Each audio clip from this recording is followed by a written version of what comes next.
Για πες. Θα με δεις. Πότε θα σε δω. Καλοκαίρι. Τι θα γίνει το καλοκαίρι. Θα έρθω στη Ρόδο. Αλήθεια. Ναι. Ποιος θα σε φέρει. Ο μπαμπάς όλοι μαζί θα έρθουν. Ναι. Για διακοπές. Θα φτιάξουμε και τα μελεκούνια του χωριού πάλι. Ναι. Και στο πανηγύρι. Ναι.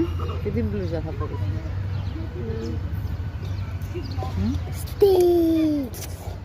Αυτή είναι που φοράω τώρα. Όχι, θα φορέσουμε με το όνομά σου, να μην χαθείς μες στον κόσμο. Ούτε καν. Και το γράφει Γιώργος Μπαζίνη.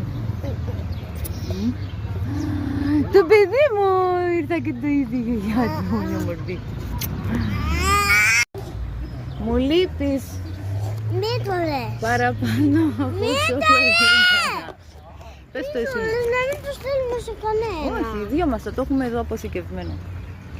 Μόνο άμα θέλεις. Μόνο στη φωτεινή. Ναι. Τι θες να πεις κάτι της Φωτεινούλα. Το είδες. Φωτεινή, το καλοκαίρι θα έρθω εκεί.